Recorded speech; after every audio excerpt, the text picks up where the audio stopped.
Garden Report is brought to you by Prize Picks and the Game Time app. We did not. And again, we're waiting for Jason Tatum. When he comes up, I'm going to kind of jump in because I do want to hear his thoughts here. But we have not gotten fully into the Neemias Queta discussion. And again, I know we always save these for Bobby so we can dunk on him a little bit. But like even poor Bobby, look at him. Look at this guy. Bobby can't help it. Yeah, he has to now. Wait a second. One of the unsung stories in the NBA. Wow. Right now. Celtics might have found their center of the future. He's your future center. He's your future center. Unbelievable. Bobby Manning, what are we doing? Now that's a guy who wants to be on the right side of history. He's learning from his past Here mistakes. he is, your starting center. Bobby is basically a walking, talking, tweeting apology cam right now is what he is. He really is. Wow. Oh, my goodness. You hate to see it, but you love to see it. There's nothing you can do here. And I'm not dunking on Luke. You said the other day, and this isn't agenda-based, we always were questioning, like, why not Queta? You know, and it's always a question. Yeah, I was like, play that guy. Wait, yeah, play the tall guy that dunks and grabs boards and is athletic. Try him. This guy. Put him in. That's always been our question, but it's so easy to fall in love with these guys for these small flashes, right? But Queta's now doing it like I did not see this coming, not in terms of performance. I did not see Joe trusting him with real minutes, and now Joe's freaking starting him. And now, honestly, I feel like Bobby with this level of hyperbole, but you might actually honestly be better going single big to start a game and with Queta as the starter. It's not absurd at this point. It's almost, like I said, I've always put him at 60 or 70% of Rob in terms of his impact with his athleticism and how he gets the game. That's climbing a little bit. It's ticking up. There's a lot of energy there, and it's doing a lot of different things there. So I definitely, the chat's all over it with double big. I freaking hate it. I hate the Horford Queta. Even though it worked beginning of the first, beginning of the third, I don't love it. I don't want to see it. I'd rather them space that stuff out. But right now, you're legitimately having a conversation where even when Porzingis comes back, Queta's getting minutes. Like he's now, I hate saying, I didn't want to say he's replaced Luke, but when Kornet comes back, he has. When Kornet comes back, when Porzingis comes back, that might be lights out for poor Luke. But I mean, this is a revelation, and now that you've seen it a few games in a row, you got to kind of, when do you start to feel like this might be real? Are you there yet? Nah, I'm not there. Not there. Okay. But I'm getting there. And the thing that Kid is doing that you gotta love is that he's finding ways to impact the game in more than one way. He was a one-trick pony for the longest time, and now he's showing a little bit more diversity with what he can do on the floor. And the Celtics they need that. His ability to alter shots, his ability to block shots, scoring at the rim, scoring close to the rim, not getting in foul trouble, which was something that was just a major issue for him early on.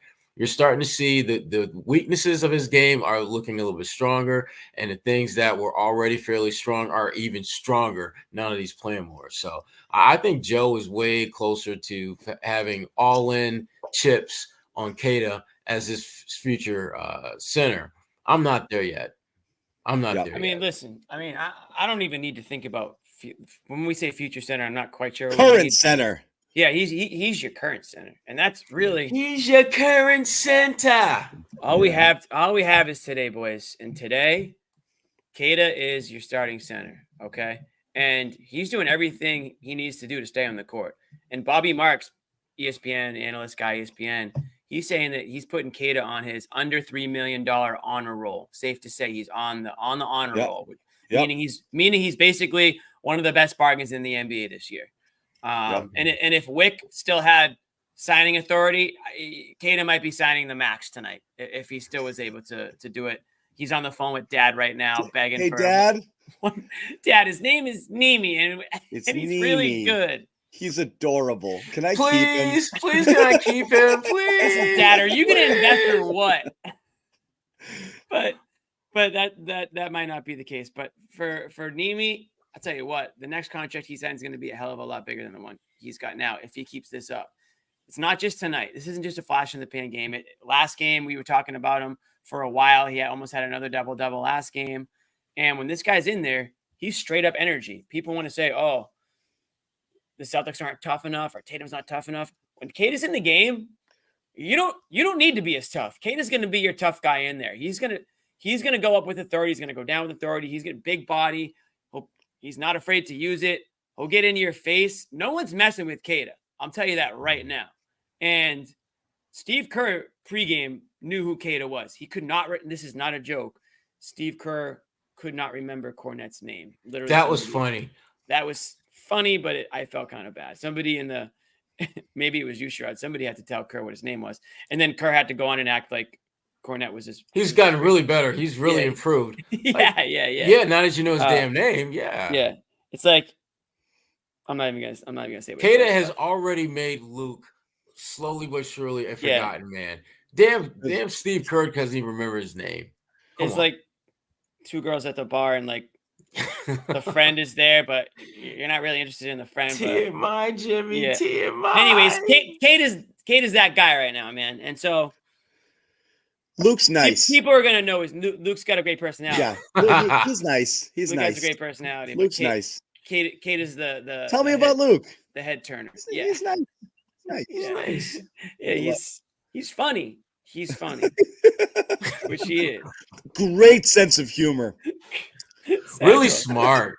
Yes, great Lord. personality. Sad girls at the bar. Yeah, Luke's right here. But anyways, Queta. Sorry, Queta Luke. is we're seeing Luke's it before our eyes. I honestly love that guy. I do too. We're seeing it. Yeah, he's committed to the bit. Luke is committed to the bit. Yes. We're seeing it before our eyes, and I know Sherrod's not quite there yet, but I think Sherrod obviously sees what's going on now. But sure, we don't know if it's gonna last for game 82. Who knows? But put it this way: I have no reason to believe that it won't, because what Queta gives you, he can continue to give you. It's energy, it's hustle, it's effort, it's his size. He's not doing anything that he can't do the next game, right? I mean, he's not playing out of his skill set, Sherrod. It's not like he's all of a sudden found this 3-point shot that we don't expect him to keep. He's doing everything in the paint. He's just playing hard. He's grabbing boards. He's giving them second chance opportunities. He's extending plays. He's giving, he's dishing the ball back out after he grabs it. I mean, why can't he keep doing this stuff? And they don't have anybody like him. Luke isn't that guy. Horford's not that guy. They don't want it. Like, Horford doesn't want to be that guy anymore. He wants to stand it. That's fine. They don't want him to be but Queta is that guy. And so they're going to keep playing him because they don't have anyone else to fill that role. It's not Tillman right now either. What he did tonight was electrifying. The block on Curry, the dunk over, I think that's Wiggins or Kuminga in there. Yeah, I mean, this was show-stopping stuff from Queta and game-changing stuff. I thought at times tonight the Warriors looked overwhelmed by him. Yeah, I mean, and Kevon Looney's not the highest flyer, so it was definitely like there were moments where Queta seemed to have a big advantage there. I will just say, just far as just being in the building, like the building responds to Queta. Yeah. At one point, I looked up and I was like, okay, he only has 6 points and 5 rebounds, but it's like he totally rejuvenated this place with a couple of plays that he had. So even if it's like he had some mistakes that the fans don't really notice, like from an energy standpoint, the bench was going crazy for him. This building was going crazy when he was introduced, when he was subbing out. So like there's that factor as well. But yeah, I think he has to be a continued plus here through this stretch. And it's why after the Pacers loss, I felt like that was the big story was Queta. And I still feel encouraged by him, even though you see that there's things that he has to work on that he's going to get better at. And I was impressed with the fact that he was even able to guard on the perimeter the way that he was, even though it wasn't always perfect. Yeah. And sometimes he overdid it, but it's like for someone his size with that wingspan and strength, and to be able to do that, it's pretty remarkable. Yeah, and I know I mentioned it to Jimmy in the chat and John. The way he held up early, switching. I mean, they were switching 1 through 5, and he was pretty much in every action. I know he gave up the N1, but overall, pretty remarkable what he did playing on the perimeter pretty much every play during that open sequence. So there was that big difference. And again, I hate turning these into Queta had a good game, let's bury Cornet. I'm not doing that. But what I will say is Luke obviously struggled. No, you've said it, John. It's Tillman. Tillman's the guy getting buried here. He is getting buried, but Luke it's a matchup based Not only game, and Tillman. again, but in this game, Cornette was really, really, really strong. Having Cornette on the floor when Curry was out there was a questionable decision to begin with, I think, by Joe. And man, he just got eaten up in the pick and roll because Curry was just, it's made some beautiful passes down low when the, Golden State had kind of, jumped out to that lead there in that first stint. It was tough to get him back out there. Then he leaves with a hamstring injury, so we'll see what's going on there with that. Oh, Cornette left tonight. Yeah. Cornette left with a hamstring and didn't come back. That's why you didn't Okay. see him. Not just a Joe decision. He might have gotten another Yikes. rotation, but No, he and didn't. we've said he's That's why prone to Queta had injuries, that really brief. Queta had that really brief respite in the fourth, which incidentally also was kind of a time where I felt like the air went out of the Celtics lineup a little bit when he came out. They had a 5 or 7 point lead, and when he came back in, it was only 1. But also the energy kind of dropped there a little bit. But I think that was also because Luke wasn't available, and he wanted to close with him, so he pulled him for a couple of minutes and then got him back in there. But yeah, Luke had to leave this one with the Yeah, hammy. and I was curious going into this game which way they were going to go with the starting lineup. I was asking around here, earlier in the day, and there wasn't any clarity about which way they were going to go, but there was a sense around the team that they want to see him in this matchup. This is a challenging matchup. I think the Warriors have probably one of the most complex offenses in the league. And then obviously you have to account for Curry out there, which I know Joe said in his postgame was a big reason they were getting lost at times. It's just how much you have to pay attention to him. And again, I thought he passed with flying colors. You can nitpick, you can look at some mistakes he made here or there, and they'll certainly do that. But this is throwing him into the fire about as much as you can here. And he not only survived, but I thought he responded well to some bigger minutes here too, which I wasn't sure how that would go, 28 especially minutes with Cornette going down. Yeah.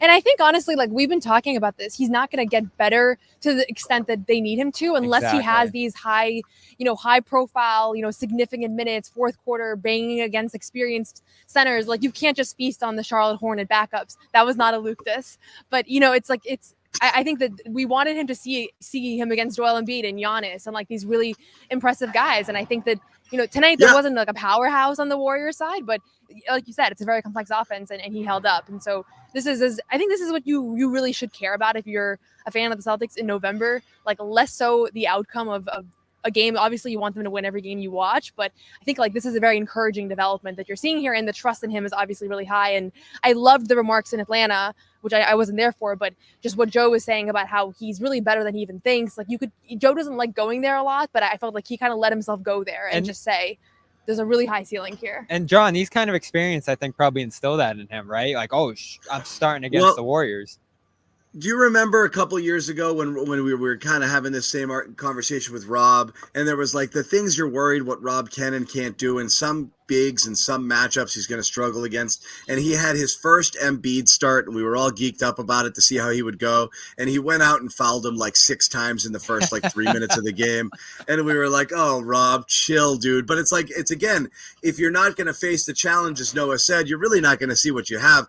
But that being said, a guy like Queta, even the Hornets team or the Hornets backups, is more minutes than he'd been getting. So just ramping him up at all, it matters. And this goes back to what we've been talking about for years with the Celtics rookies or developmental players. You don't play them, you don't see what you have. So again, kudos to Joe. And I've been saying this now for the last 3-4 games, since especially when, using Walsh when Hauser was out as well. So again, Walsh out there too. Just do it. You got to do it. You got to try to develop these guys. You're definitely going to have games where it just doesn't fit them. But there's now no longer a game where you're like, Queta's unplayable today. And that's not something you could have said a while ago, which is a huge thing. I use the expression found money. It's not just someone you can plug in an emergency basis. It's now becoming like an asset to your team. I don't think that's something people had on their bingo card entering the season. Like Queta's going to play and be important and impactful. I've got people in the chat here, and I don't think it's crazy, but it's a Bobby Manning level of hyperbole suggesting they start him right now. He might start the next 2 weeks. Brown's out, Cornette might be out. Instead of Al, just a single big with a Queta, start as well. I know he's been starting alongside Al, but that would be a real. It's an interesting thought. I don't know. What do you feel about that? I think Al gets so underappreciated by the fan base sometimes. Like I see people because he hasn't taken a couple shots that they're missing other things that he's doing. Like he's still impacting the game in a lot of ways. So It's a rotation thing though. Like it's double big the best look for them. But I'd honestly rather still have Al be the starter here, just because I do think like what you're losing with spacing, and honestly, like I do think Queta's going to get to the point in his career where he's able to take that mid-range shot, that elbow jump shot, but he's not taking anything right now outside of like 5 feet. So it is limiting him a little bit. Like there was a couple moments where I was like, oh, I'm surprised like that's not within his approved range. But that'll change in the next few years too. But for now, I still think you want Al out there, even if people think he's like looks invisible at points. Like he's not going to have like the Queta putbacks, but there's things that he does from a connective standpoint, from just understanding the system, that I do think elevate this team in a way that's still remains somehow underappreciated until he kind of like really goes off and everybody respects him. Real quick, what I'll say, and he's not as good as this player, but I'm getting a little bit of Naz Reid vibes, Bobby. Remember when Naz Reid came on the scene as the bench guy? He was the energy guy for the role. Yes. Yeah, I'm not saying Naz can shoot. I know they're not the same player, but it's the same vibe. It's the same energy and vibe that I get when Queta comes into the game. He gives him that life that they were lacking, and he comes out of nowhere. He's baby Rob. They needed that life tonight too, missing a lot of shots. Yeah. I mean, if they didn't have his offensive rebounding in this game, you're looking at the Celtics falling behind by much more, not able to claw back into the game midway through. He changed a lot tonight. And it was like an old-fashioned NBA game. Like I felt like baskets were so hard to come by. The building's not used to it. We're used to hear, three-pointers falling constantly. And so all of a sudden it was like you need something. And he ate up all that energy for sure. And maybe that is like the Naz Reid comparison is just like that's where I'm getting how much the Minnesota fans love him. Like I could see him turning into that player in Boston.